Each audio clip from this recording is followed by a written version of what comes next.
तो हे नमस्कार दोस्तों, मेरे चैनल पे आपका फिर से एक बार स्वागत है। आप देख सकते हैं मेरे पास है Redmi Note 8 और इस Redmi Note 8 के लिए MIUI 12 का Indian stable update fully roll out हो चुका है। अगर आपके स्मार्टफोन में अभी तक वो अपडेट आया नहीं है तो आप मेरे वाली इस वीडियो को देखकर इसे अपडेट और इंस्टॉल कर सकते हो। पिछली वाली वीडियो में मैंने आपको बताया था इसके कुछ फीचर्स, अगर आपको उसे भी देखना है तो दोनों वीडियो की लिंक आपको डिस्क्रिप्शन बॉक्स में मिल जाएंगी। उस वीडियो में मैंने आपको कुछ MIUI 12 के Redmi Note 8 के लिए कुछ फीचर्स और कुछ चेंजेस बताए थे।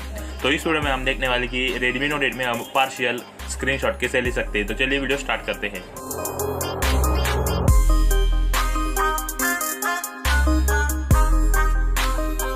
तो आपको इस फीचर को यूज़ करने के लिए सेटिंग में जाके कुछ पर्टिकुलर ऑप्शन को इनेबल करने की या कुछ ऐप इंस्टॉल करने की कोई ज़रूरत नहीं है। ये जो फीचर है आपको बाय डिफ़ॉल्ट MIUI 12 के रोम में ही देखने को मिल जाता है, यानी अपडेट में। तो आप यहाँ पर देख सकते हो, जैसे मैं 3 फिंगर्स को स्वाइप डाउन करता हूँ तो यहाँ पर आपका जो नॉर्मली स्क्रीनशॉट है वो कैप्चर हो जाता है। लेकिन अगर आपको पार्शियल स्क्रीनशॉट कैप्चर करना है तो आपको स्क्रीन पर 3 फिंगर्स को होल्ड करके रखना होगा एक साथ। तो आप यहाँ पर देख सकते हो जो पार्शियल स्क्रीनशॉट फीचर है वो ऑन हो चुका है। तो आपको यहाँ पर स्क्रीनशॉट कैप्चर करने के लिए 3 ऑप्शन देखने को मिल जाएंगे। फर्स्ट वाला जो है सर्कल, आप इस ऑप्शन से सर्कल शेप में स्क्रीनशॉट को कैप्चर कर सकते हो। आप यहाँ पर देख सकते हो जैसे मैं एक सर्कल ड्रॉ करता हूँ तो आप इसे मूव भी कर सकते हो और साथ ही में इसकी साइज़ भी कम ज़्यादा कर सकते हो। आप यहाँ पर देख सकते हो।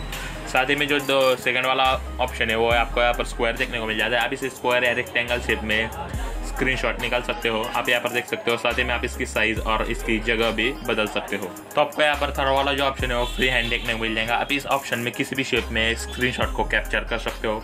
आप यहाँ पर देख सकते हो जैसे मैं किसी भी शेप में स्क्रीनशॉट को ड्रॉ कर सकता हूँ और उसी शेप में स्क्रीनशॉट जो है वो सेव हो जाएगा। आप यहाँ पर देख सकते हो। साथ ही में आप इसकी जगह भी बदल सकते हो या आप इसकी साइज़ भी चेंज कर सकते हो।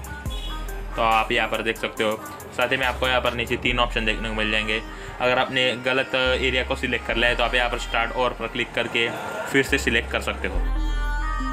और आपको यहाँ पर सेंड, एडिट और सेव का ऑप्शन भी देखने को मिल जाएगा। आप किसी भी ऐप पर भी इसे यूज़ कर सकते हो। आप देख सकते हो यहाँ पर ये जो यूट्यूब है तो मैं इसे यहाँ पर यूज़ करता हूँ। आपको तीनों फिंगर एक साथ स्क्रीन पर होल्ड करने हैं। तो आप यहाँ पर देख सकते हो जो पार्शियल स्क्रीनशॉट की स्क्रीन है वो आ चुकी है। तो यहाँ पर आप देख सकते हो मैं इस पर्टिकुलर एरिया को ड्रॉ करके इसका स्क्रीनशॉट लेता हूँ। आप यहाँ पर इसे एडिट भी कर सकते हो डायरेक्ट, आप यहाँ पर देख सकते हो, या फिर आप इसे डिलीट भी कर सकते हो। तो उम्मीद है दोस्तों आपको इस वीडियो से कुछ हेल्प हुई होंगी। अगर आपको ये वीडियो पसंद आया तो प्लीज़ लाइक कर दीजिए, शेयर कर दीजिए और मेरे छोटे से चैनल को सब्सक्राइब कर दीजिए। तो मैं इसे न्यू टॉपिक के साथ अगले वीडियो में मिलता हूँ। जय हिंद, वंदे मातरम।